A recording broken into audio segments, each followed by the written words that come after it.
Hello, everybody. Welcome to another episode of Finding Brave. How are you this week? This, I believe, is April 15th that you're seeing this, and we are recording this well in advance of that. I kind of can't wait to see what's going on April 15th because we're in the middle of some interesting things in our country right now, but we're not going to talk about that. We are talking today about music. And I am so excited and honored today to have our guest, Jeremy Levy. And I'm laughing because I guess we have a lot of pronunciations of that, Jeremy, don't we? But thank you so much for being here. I'm so grateful for your time. Thanks for having me. All right. So, everyone, again, we are talking music and we're talking about how to thrive in Hollywood. How about that? While pursuing our biggest passions. So let me tell you about Jeremy. And then you're going to hear why I'm so passionately connected to what you have to say, Jeremy. We're going to talk about that in a minute. But Jeremy is a Grammy nominated composer and orchestrator and has worked in nearly every medium in Los Angeles for over 10 years. He recently received his first Grammy nomination, and maybe when this comes out, we'll know the results, but congrats to you. That's amazing. For Best Arrangement, Instrumental, or A Capella for his track Uranus. Am I pronouncing that correctly? Uranus, the magician. No, no one seems to know. Well, we're not going to go with the other Yeah. pronunciation. Off your album, The Planets Reimagined, a modern big band jazz reinterpretation of the famous classical suite by Gustav Holst. He's also a well-known orchestrator for some of Hollywood's biggest films and TV series, including the most amazing The Queen's Gambit, Frozen 2, and Ant-Man. Thank you for being here again, and congratulations on a nomination, Grammy nomination. So here's what I want to start with, Jeremy. And I know we've talked a little bit before. You're going to share it like it is, right? We're not going to paint a veneered picture of what it is to have a life in music. You're going to tell us what it really is like. But why I'm so interested in this is, and I just had on Cheryl Porter, who's the #1 vocal coach in the world right now. Mhm. And she was talking about her journey, which has had a lot of bumps, and then turned into kind of a beautiful journey right at this moment.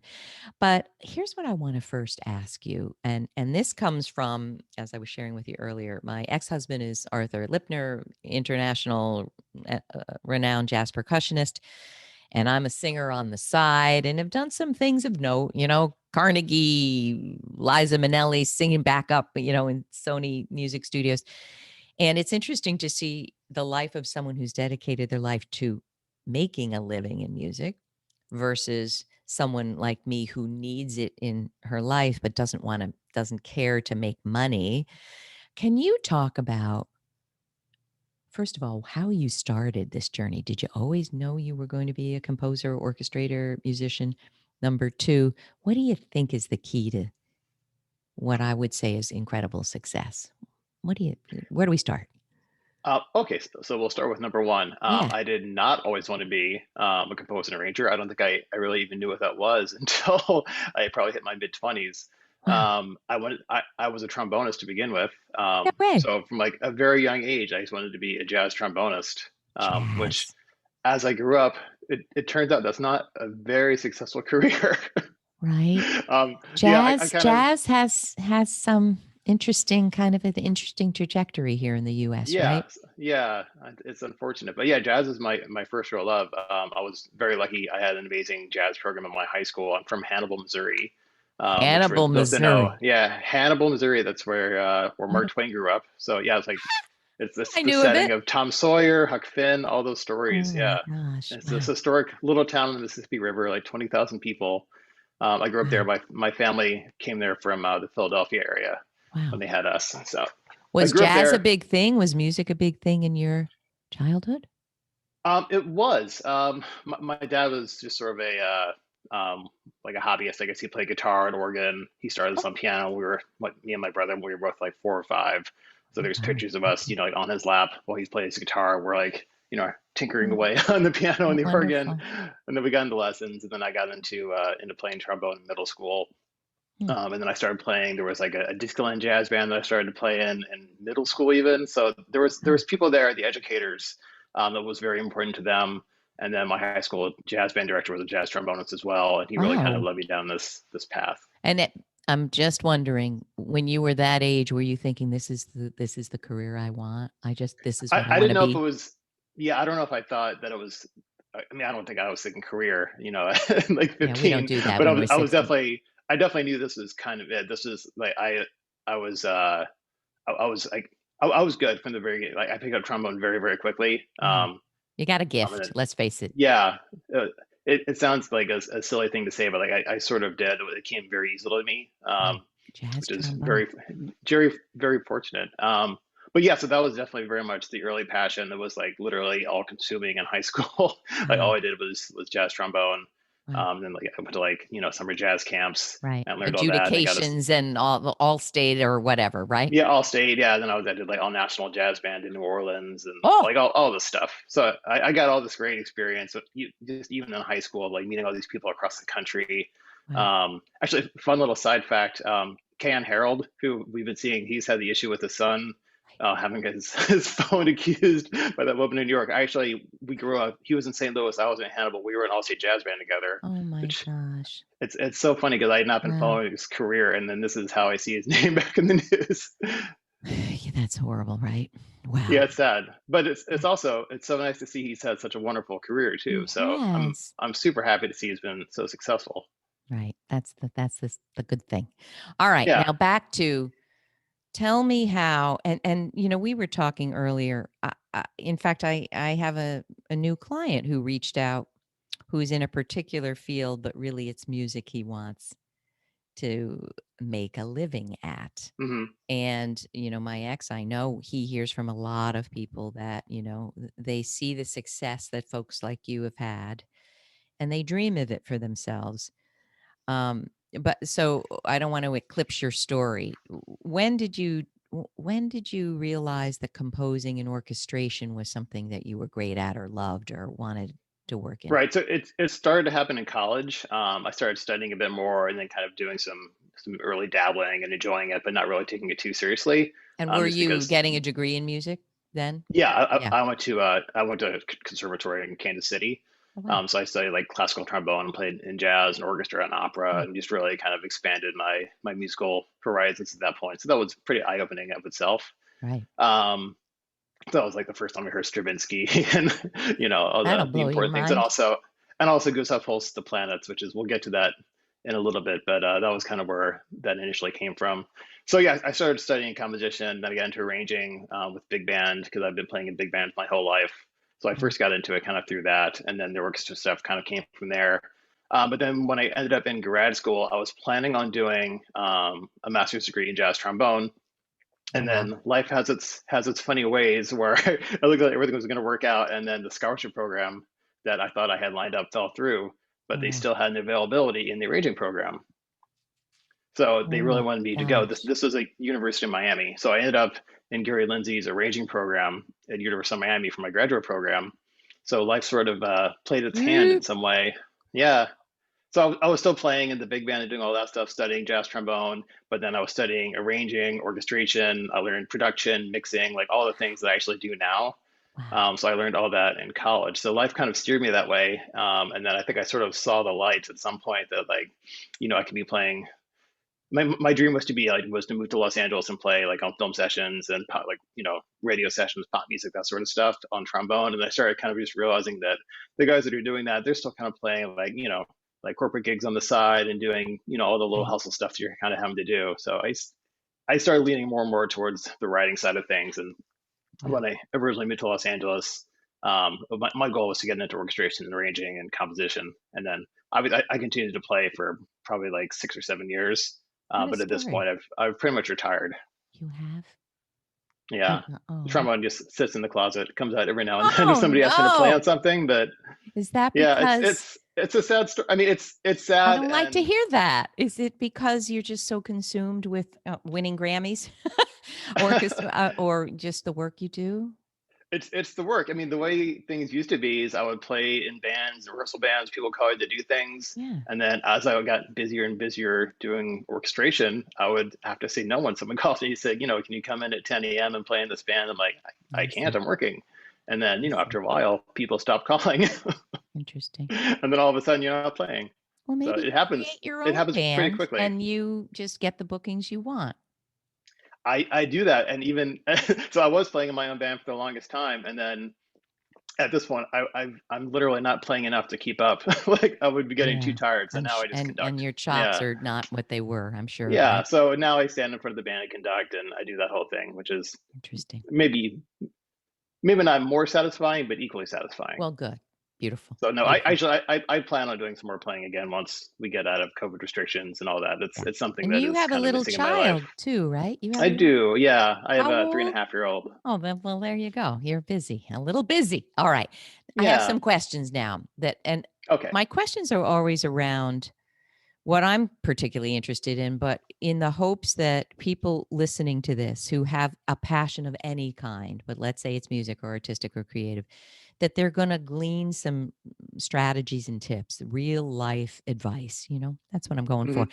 But I have a question. When your scholarships fell through and then this other direction came, orchestrating, composing, what was your emotion? Were you devastated at first and thought, I don't want this? I'm just interested. I don't think I wasn't devastated. I mean, I was interested in doing a range. I think here's what's like the interesting thing is like life ended up sort of like getting me to do what I probably wanted to, but didn't have maybe the courage to apply for. Because at that point, it was something I think I wanted to do, but I didn't think I was ready to do it. You know what I mean? And someone, the program Yeah. So like reached out to you? right. So when I had applied, I also sent along some arrangements and other stuff that I'd done to sort of fill out my application, so they knew that I had already been doing that, and Wow. so I guess they were impressed with what I'd sent as well. So yeah, it's definitely I wasn't devastated. It was more like, okay, I should probably do this. Yeah. Like I shouldn't have been. I think I was just scared to See, switch up. okay, lesson number one, even with all your gifts, you're, national, nationally ranked, and we don't rank in music, but you know what I mean. And Yeah, yet just all a little you silly. you had a fear that you're not good enough. But then I think what happened is the universe stepped in for you. Yeah, Okay. yeah. Now, flash forward here. You're working on some really huge movies, and orchestrating, composing. How did you get those connections? If I'm sure Uh, you hear these questions the same right. way I do. How did you get to this level? Tell us the It's success. certainly been a long path. So Well, you're not so I'll put old. it. It's not that long. Yeah, Yeah, well, true. I'm 40 or 40. 40. God, sorry, I'm 41. I'm sorry. I just turned 41 in December. Oh my I kind gosh. of forgot. Happy birthday. Thank you. So I'll put it back to two things. One, it actually kind of comes from my tradition, big band music, which is where I kind of made most of my early connections out here in Los Angeles. So big band jazz led me to a composer out here, Tim Davies. He's an Australian drummer. He was leading a big band out here. Yeah. He was just getting going as an orchestrator and conductor in Los Angeles. So this was in 2006. Wow. So he was one of the first people I got introduced to as someone that was doing and getting kind of started in what I wanted to be doing. So I reached out to him through some alumni from Miami, a guitar player, Andrew Sinowick, who I went to school with, who had been out here, I think, maybe 3 or 4 years at this point. And he's also, for the listeners, he's this monster session guitarist that's had an amazing career, and he's my age as well. So he's just done amazing things out here. Wow. But anyway, he introduced me to Tim, and I went out and saw his band. They were playing at this little club in Culver City that no longer exists, of Culver course. City, I've been there. Oh, wow. Yeah, yeah. This little, I think it was on Washington. Wow. Um, kind of, I think it was near the Helms Bakery area. It wasn't. It was like just away from the Helms Bakery district. Wow. Anyway, so I went and saw them there, and then we chatted afterwards, and I told him kind of, essentially, I want to be doing kind of what you're doing. He's like, yeah, okay. People say that all the time. Yeah, he's heard And it a then, million times. yeah, yeah, and then I think we had like another coffee or something afterwards, and I sent him some music that I've been working on, and I think some other people that I'd also reached out to said, yeah, you guys should give this guy a shot. He's good, So he Wow. called me up one time when he was, I think he was orchestrating a score for the composer Jim Dooley, who Oh, is he's most famous for the score for Pushing Daisies. He won a bunch oh, of right. awards for that, Wow. and also Jim was also just just kind of getting started this time, but he was doing a film score that was recording, I think, in Bratislava. Like it was Oh, probably like wow. the next day or something. So they were staying up late getting the music printed. Like cues were still coming in, being orchestrated. He was also like making the sheet music. printing it, sending it overseas, like the whole thing. So he had me come over to his house in West Hollywood at like, I think I probably came over mid-afternoon, and then I think I left around like 6 a.m. Just that to help morning. him. Just to help Yeah, him? just to help. Yeah, and it was, it was everything from like, running out, picking up sushi for dinner, to Wow. just like printing parts, taping, collating, like managerial, just every little whatever they did. So I was over there just doing the kind And of how grunt did work, that and that come was, about? He remembered meeting you and said, "Hey, what the hell? You want to come over and help me?" yeah, Okay, lesson number 2, you say yes. yeah. You said exactly. Yes, So whatever you need, I'm say yes there. to. Yeah, so I mean, looking back, I mean, my tips to everybody are like, if somebody asks me like, how you got to where you are, I can tell you how I did it, but that's not how, someone else is going to do it. It's because you have to Except kind that of there are focus on. beautiful lessons, and I There think are that beautiful that's lessons, all I'm yes. getting at here, that you made connections, you weren't shy enough to reach out to all the people that were doing what you wanted, and then when destiny struck, you went for it, Yeah, would you yeah, say? yeah. And then also, I think also reaching out to the right people. Mm. Like, Well, I how think this did is what you I think determine is that? difficult. How do we determine that? I think reaching out to people that have sort of like a common background. I think that was the most important thing for me. Like Tim and I, we worked together on all the scores now. Like Frozen Really? 2, that was his gig. I orchestrated the movie with him. So we've probably done like 100 films and TV shows at this point. We've done so much together. But when I started that, it was literally just doing grunt work. And at the time, he had like 5 or 6 other people also doing grunt work. And then So I how do kind of we determine, Jeremy? surpassed and How took do we over. determine the right people? I mean, I'll For give you me, my thoughts, it but I was want to know okay. yours. I mean, my thoughts were finding people that had a similar mindset as far as what they're doing. So Tim, he was also a big band composer, which is what I was. So we have the same sort of musical background, the same shared experience in that world. Um, so we were kind of coming at it from different angles, and I think I was pretty upfront with him as far as like what I wanted to do and that sort of stuff. And he was looking for help. And I've been through this multiple times with other people too, where you're looking for people to come in and help and do assistant work, and it's always tricky finding someone that's the right fit. So I mean, I was lucky that I Wow. that people reached out to say, hey, you should talk to Tim. He's probably somebody you should get to know, and then it Wow. worked out, because it doesn't work out for a lot of people, which I'm very well aware of. Yeah. But in this I case, mean, and it some did. of it And is a personality blending. Some of it is mindset. Some of it is, are we yeah, positive? Are we uplifting? Are we a drag? Right? It's a lot of yeah, personality, those elements, don't you think? yeah. And then I mean, a lot of it was also just for me. It was just the fit of like our actual like workflow with like computers. Like we use all the same programs. I was very knowledgeable in everything that he was using already. So it wasn't like he brought me in and like he had to like Yeah. bring Train me up to you. Yeah. speed or No. teach me. Yeah, I came in very quickly and was able to just kind of do everything he needed. And then Wow. like my first big break with Tim was actually right. I think it was the night his daughter was born. This is Oh, 2007 or wow. 2008. So he was orchestrating for Pushing Daisies for Jim. And then his wife was in the hospital, like her water broke and they had to go. Oh my And gosh. yeah, of course, it was still recording the next morning. So he called me in and I worked like, through the night with another guy. We orchestrated the episode and Oh, kind of Jeremy. stepped in, and that was I think my first official orchestration credit. Oh my God, what a story. Now Yeah. I want to go forward to a Grammy nomination. You know what I remember? Um a jazz legend, Dave Samuels, who my ex, studied with and knows and worked with, and Spyro Gyra, he kind of Hmm. helped form. Uh, he he said that winning a Grammy, how did he put it? I'm going to butcher it, but basically, it's not the thing people think. That when you're at the level where you're up for a Grammy, you've already created a lot of success Right. internally and externally. So, yes, it might open some new doors, but it's not necessarily what people who will never win a Grammy think. Do you understand what I'm Right. getting at? Mhm. What do you feel about, and I know you're on the cusp of knowing if you want it, Right. but I do mean, you I feel basically came that across way? this. I do. So I did a big band album in 2012 with my first big band out here in Los Angeles, the Budman Levy Orchestra. It's Oh, a band that I shared with the saxophonist Alex Budman, and we put out this great record in 2012. I thought it was, just like the best stuff. It was all my music, all my arrangements, all my original compositions. So I was very proud of it. We put it up on the long list for a Grammy nomination. Tried my best, hired a publicist, did the whole thing, and then nothing. And Crickets. it's kind of what you're saying. It was too early, you know.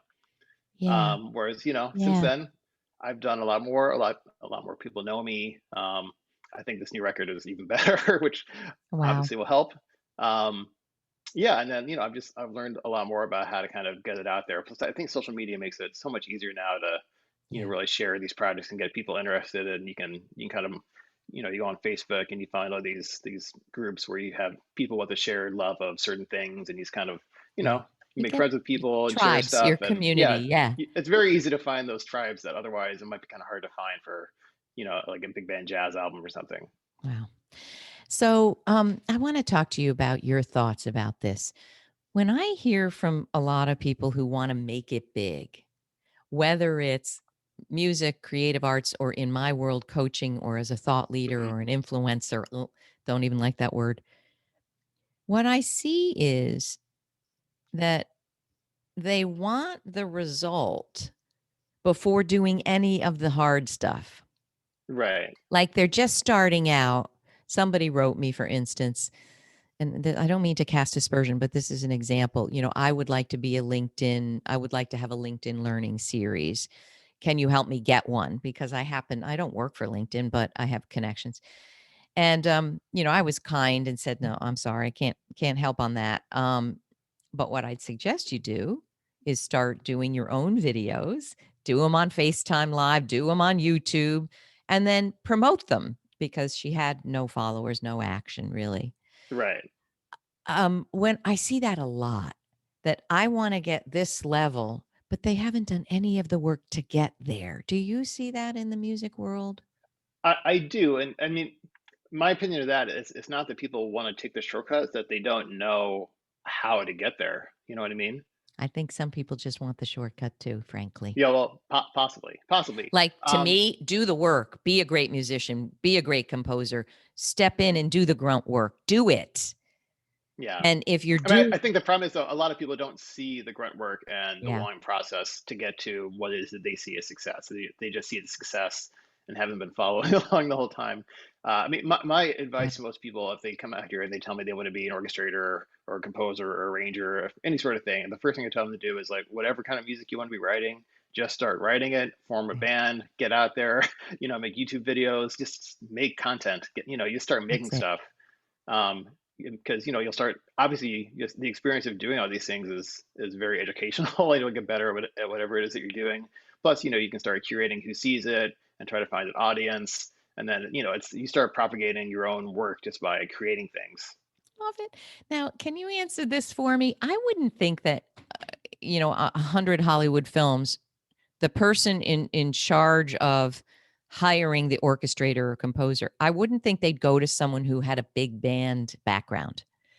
So what that says to me is that decision is being made by someone who knows that your background is perfect. So, in other words, that's a long way of asking who does hire the orchestrator, the composer? Who's responsible? Is that the producer who hires that?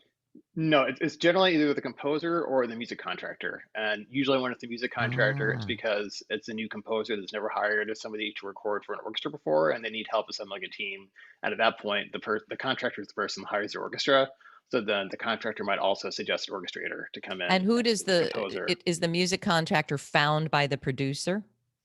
It's not the Um, director. Who's the one who says, "Yeah, you handle the music"? it's usually found by the I would imagine it's usually found by the composer. I mean, there's And really who only a couple in chooses the Los Angeles. composer? Who chooses that person? That's usually the director. Although That's what I'm there's getting at. occasionally, yeah, there's Okay. occasionally some input So above in the all these director depending Hollywood on where they films, come in. have you known the directors? Not usually. It's usually coming from the composer. So Okay. it's usually I get introduced to composers, or I've come in on a project. Like I said, I'm working with Tim. He's introduced me to a lot of people as well. So, for instance, we mentioned the Queen's Gambit. So I got introduced to the composer of that, Carlos Rafael Rivera. Oh, yeah? He Tim was I think Tim orchestrated his first movie, which was A Walk Amongst the Tombstones. Oh, wow. So he scored that. I can't remember what year that was now, but Tim was the orchestrator, and I did some assisting and some additional orchestration. But I didn't do a whole lot on that one. But then when Carl's next project came around, I think Tim was busy scoring a Netflix series or something. Wow. So Tim suggested that I do it for him. So then that was for the Netflix series Godless, Oh, which was wow. yeah, that was like, I guess, what, a 7 or 8 part miniseries, Right. which is, a sort of similar scope to what Queen's Gambit ended up being. But yeah, so I did that for Carlos, and that went really well. We had a great time working together. And then when Queen's Gambit came around, he called me up and asked me to lead it up. So And that's do you generally kind of find, how it goes. isn't Queen's Gambit #1 on Netflix today? Isn't it? So I, I I I'm not think sure it if it is. still is, but it Oh, might be. It's so so when good. you get associated with that, does your phone start ringing off the hook? You'd be surprised. I don't. The people that hire me generally already know me. I Yeah, mean, I what understand. what will be Not the case looking through is, the credits and finding that and saying, "Oh, yeah. I mean, now you're a I'm big doing my star." best. Right, I'm doing my best to promote that. My name is attached to that project because I feel like I did good work. But certainly Carlos, the composer, his phone's blowing up, and Okay, I I get mean, it. It's he's like incredible. a super talented guy who's really kind of at the beginning of his film career. Oh, He teaches cry. at the University of Miami right now. He's the head of the what's it, the music media program down there. Oh, wow. Yeah, so he's got his day job down there, and then he's done these projects for what it's for Scott Frank. He's the director for Queen's Gambit and Godless. So they have this great working relationship, and Carlos has kind of attached himself to him. But I have a feeling Carlos is going to be doing a lot of new things It's after so Queen's Gambit wonderful to see success. it. So wonderful. Yeah. So now So tell I hope me. I Well, go ahead. Oh, sorry. I was just saying. So, generally the way it works. So, as when you have your composer clients, as they get bigger, then it just creates more work. And then also, if jobs come into them that they can't do, then they recommend to other people, and then you also get recommended along. So it's sort of this expanding world of clients. So So you know it's what most this of it is really word of mouth. I mean, these are the lessons, everyone. I remember I had a corporate career that was successful on the outside and not successful on the inside. I was a mess. But one of the most narcissistic leaders said the smartest thing ever, which is, the success you have is less about the actual work you do and more about who loves you, who knows you, the Yeah. people you know. And I was like, oh, because I felt like I wanted it to be a meritocracy. But Yeah. yes, you got to do great work. Of course, that's a given. But it is these relationships that Yeah. I you mean, have, the thing don't you is, think? almost everybody out here does great work, Right. That's at a just the certain lowest level. barrier to Yeah. entry, right? You're doing Yeah. great work. We know that. Now you've got to form these relationships and not, as I said, I have a big following on LinkedIn. I'm amazed at how many people just reach with their hand out. Not trying, meaning, what can you give me, Kathy? Or I've got something to pitch you. That's not Hmm. the way to build relationships. Um, Yeah. Not at all. So first we've got to understand what is relationship building. And usually it's just like you're saying, it's being of help, Yeah. saying yes. What can I do? It's not thinking you're better than, it's getting in there, rolling up your sleeves and being of help and demonstrating who you really are. Would you agree with that? Yeah. Hmm. So tell us about your whole album is up for the Grammy, right? Your whole Um, no, it's just it's one track that was nominated for one best track. arrangement. Yeah. Wow. But tell us how you did it's a massive project, your whole album there, It isn't it? it was. Yeah. So let me Yeah, I'll do a tell, little background. Okay. So please. the album is called The Planets Reimagined. Excuse me. Um, so as I mentioned at the beginning, it's based off of Gustav Holst's classical suite, The Planets, which is this very, very well-known piece of music. Right. That it was like this huge influence on John Williams for Star Wars, for the music from Star Wars. It's amazing. It's one of these pieces that was written in 1916.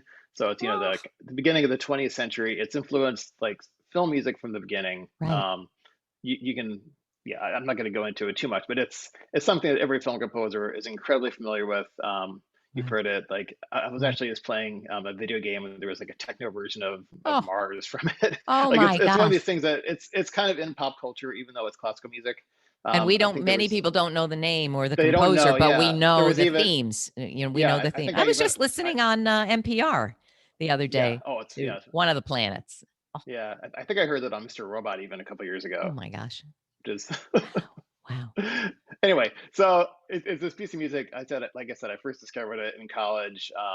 Or sorry, I think I first heard it in high school through Star Wars, and then kind of made that connection that it Yeah. was this.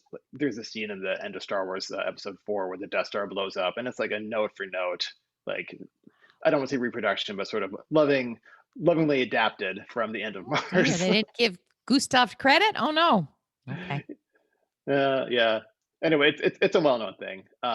But that's kind of how I came to it originally. And then from there, then I listened to the whole thing and fell in love with it. And then I've been Wow. studying it, every few years or so in college, then graduate school, and then if I had like some time off, I might come back to it once I moved out here as well.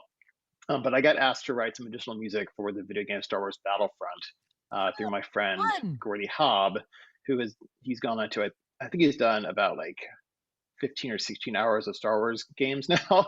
Like he's done Wow. so much music. He's done I think like 5 or 6 games now. But anyway, this was one of the first ones, and he needed some help at the end. So I did like an additional 4 or 5 minutes of score for him. And I went back, I started the Star Wars scores again, and then I went back and studied the plans again because, to kind of get in the mindset of John Williams, I kind of felt like I had to go back into, what was in his head when he was thinking about writing the music. Oh, Um, so research. This is I kind research. of did that. Yeah, yeah. It was a good suggestion. I think we already recommended that originally to kind of go back and do the Wow. planets again.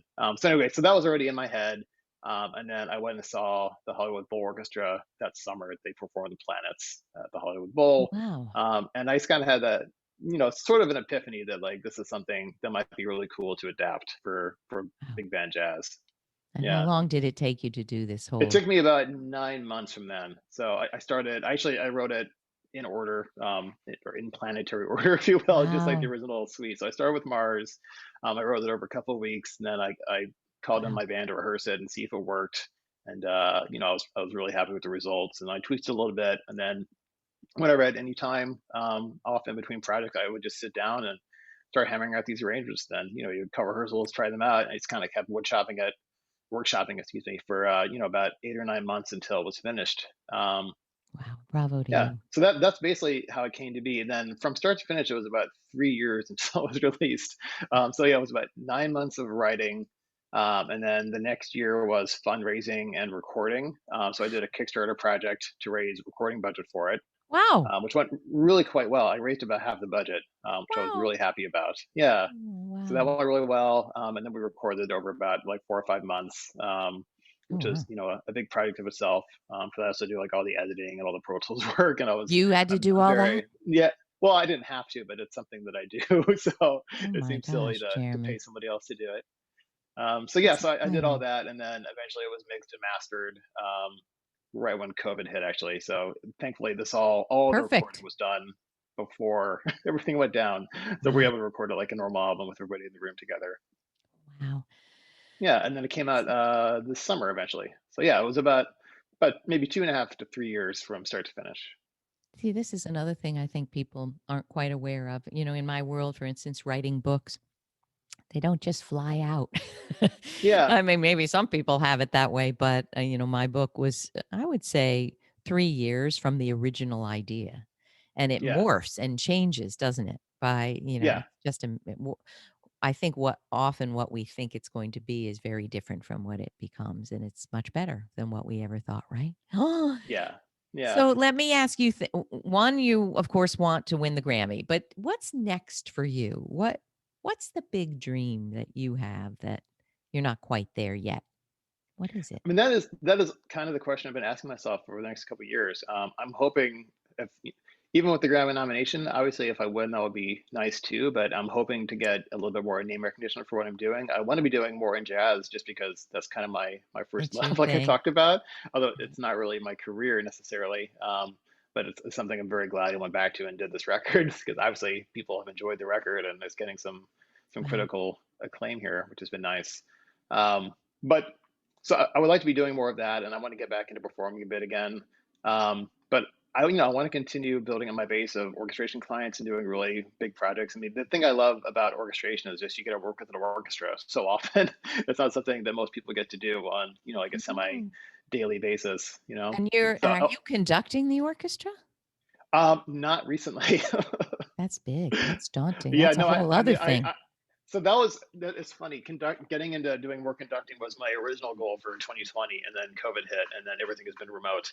So I had some projects lined up where I was going to be conducting. I orchestrated the score for the Phineas and Ferb movie Oh, for wow. Danny Jacobs last year, and I was supposed to be doing the whole thing here in town, conducting them. We did like I think it was going to be 2 or 3 days of recording with a small orchestra, and it was going to be a lot of fun. And When you say virtual, are they didn't happen. submitting their parts, through No, the so we end up oh, having to record in the orchestra overseas. Yeah, there's been multiple ways people have dealt with Yeah. with COVID. Some stuff stays in town, and we record literally people record at home in their home studios, Yeah. just individual parts, and then it's all assembled later by Wow. the mixer. And then a lot of it's just been done by orchestras overseas that Oh, wow. unfortunately seems like some countries have handled how to put an orchestra in the room better than others. So there's been a lot of work in Budapest and London, Really? and just London? yeah, Not now. London is yeah, Wow. That's yeah, we've been fascinating, doing Jeremy. a lot of stuff in Vienna lately too as well. So there's a lot of music happening around the world, starting in Los Angeles, but we're unable to record a lot of it right now, which is very sad because the Very musicians are hard. out of work. Well, now's the time you sit and write another amazing Yeah. So my goals series. are I want to be doing more conducting, which was that was my original goal that got kind of postponed. Then I would like to be doing more composing as well. It's not something that I've focused too heavily on because I really found orchestration to be sort of my niche that has done very well for me. But I would like to be doing some more scoring projects as well. So that's kind of Oh, where I'm headed Jeremy. for the next couple of Sounds years. absolutely amazing. So where do we learn about you? Where do we listen to your music? Where do we go? Well, directly, you can go to my website, which is jlevymusic.com. So you can find pretty much everything about me, what I do, links to my other sites, social media. And then as far as listening, you can, if anything that I have available, you can purchase on my website. And then also everything's on, the general streaming, Spotify, Apple Music, YouTube, all that stuff. So it's all out there. Wonderful. Wonderful. Yeah, so the new album is called The Planets Reimagined, and then the band name is the Jeremy Levy Jazz Orchestra. And then I Wonderful. mentioned also the first album I did is called From There to Here, which is by the Budman Levy Orchestra, which is also a nice listen if you enjoy jazz. Fantastic. We'll link to every one of those people. And I hope you, I can't thank you enough, Jeremy. To me, you're giving me a real life look at what it is to have a life in the creative arts where we are of service with our talents. That's the final thing I'd love to leave people with. I really believe we're here on the planet to use our natural planet, to use our natural gifts, but also it's not just for our own joy. I think that the more we can be of service and give to others, to to organizations that we believe in, whatever, the more things take off for us. So it's not Yeah, just a selfish endeavor. It's think about where you can be of service with your gifts. And I think that accelerates the process. Do you agree with me? I think so. The nice thing about this year, and this is again, amongst everything that's been so bad, but by putting out this album during such a harsh time for so many people, it's turned out it's been something that's really kind of, people have really enjoyed listening to, and I've been getting all sorts of really nice notes from my Mm. website, people writing me and saying thank you for, for putting this out there. It's something I really enjoyed listening to this year. So Oh, it's been I nice got just knowing that like got I brought choked just up. a little bit of happiness, That's it. um, That's what we're here because to do. we Uplift, sometimes do forget something. that yeah, we write this music and initially it might be something that you want to do because it's something that you enjoy, but the end result is that people listen to it and they bring their own, their own background to like in this case, since it's based on a piece of music that a lot of people are familiar with and they have Oh, their own sort of little heartstrings attached to it. Similar to how I do, but they're gonna come out of their own direction. So it's been really, really oh. nice to see that's it's improved some people's lives this year. Oh, what a way to end. Thank you so much, Jeremy. I wish you all the best. Can't wait to see what the outcome is, and we think the Grammys might be pushed a little farther even, maybe Yeah, in March. right. They're mid-March, right? As of now, yeah, I believe it's March 14th. I can't wait. And I'm wishing you all the best. Sending up prayers for, but I know that whatever the outcome, you're incredibly successful in every measure Well, we thank can you. think of. Thank you for joining me. All right, people. Are we inspired? If you're a creative, if you are a musician, you're an artist, you're an actor, we'd love to hear from you. We'd love to hear what insights you got from today. And it's all about using who you really are, but also in the betterment of others in the world, if we can do that. Thank you so much. Have a wonderful week, and we will see you next time. Bye.